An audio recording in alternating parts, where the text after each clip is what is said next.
Hi കൊച്ചുമക്കളെ, ഇന്ന് നിങ്ങൾക്ക് ടീച്ചറമ്മ പറഞ്ഞു തരാൻ പോകുന്ന കഥ ഒരു മുട്ടൻ പെരുമ്പാമ്പിൻ്റെയാണ്.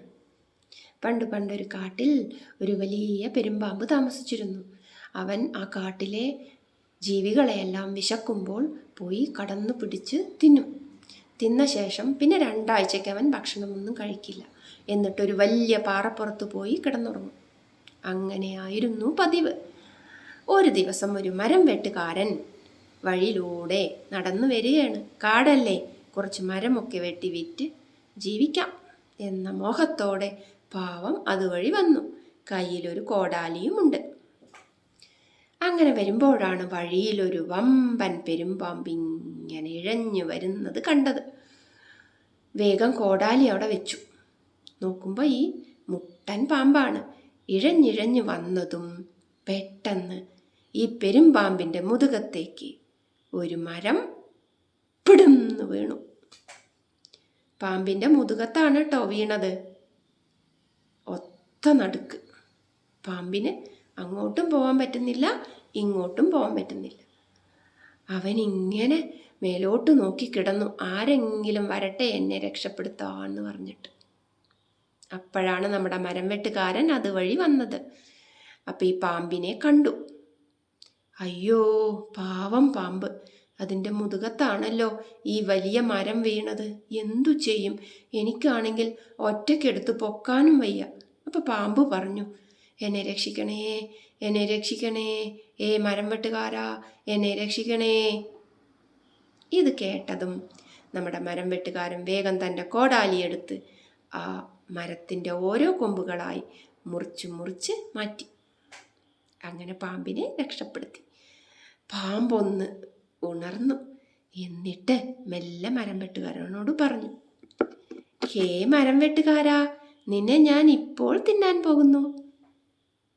മരം വെട്ടുകാരൻ പേടിച്ചു. എടാ പാമ്പേ, നിന്നെ ഞാൻ രക്ഷിച്ചതല്ലേടാ. രക്ഷിച്ച ആൾക്കാരെയൊക്കെ ഇങ്ങനെ ചെയ്യാൻ പാടുണ്ടോ? നന്ദിയില്ലാത്തവനെ, നീ എന്നെ തിന്നാൻ പോവുകയാണോ? ഞാൻ നിന്നെ രക്ഷിച്ചില്ലായിരുന്നെങ്കിൽ നീ ചത്തുപോയേനെ. പാമ്പിനോട് മരം വെട്ടുകാരൻ പറഞ്ഞു. പാമ്പ് പറഞ്ഞു, അതൊന്നും പറഞ്ഞിട്ട് കാര്യമില്ല. എനിക്ക് വിശക്കുമ്പോൾ ആരെ കണ്ടോ ഞാൻ അവരെ തിന്നും. നീ എൻ്റെ ഭക്ഷണമാണ്. നിന്നെ എനിക്ക് തിന്നണം. അല്ലാതെ ഈ നേരത്ത് എനിക്ക് വേറെ ആരും ഭക്ഷണത്തിനായിട്ട് ഇവിടെയില്ല. അതുകൊണ്ട് നിന്നെ ഞാനിപ്പോൾ തിന്നും. അപ്പോഴാണ് ആ വഴി ഒരു രാജാവ് വന്നത്.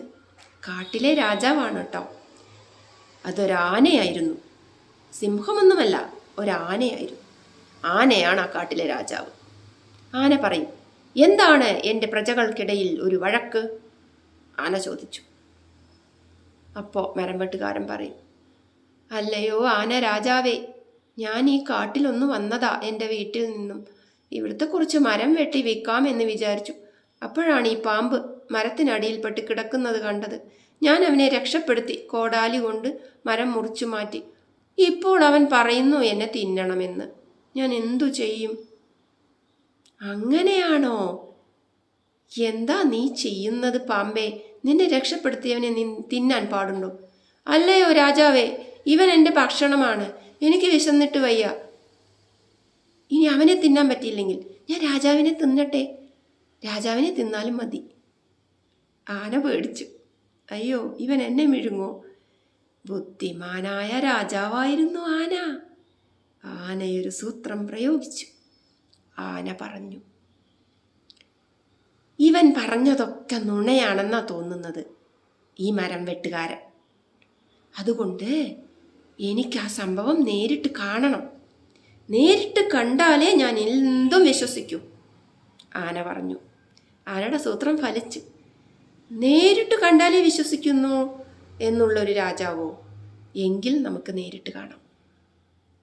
ഞാനിവിടെ കിടക്കാം. എൻ്റെ മുതുകത്ത് ഒരു മരത്തിനെ വീഴ്ത്തും. മണ്ടനായ ഈ പാമ്പ് പറഞ്ഞു.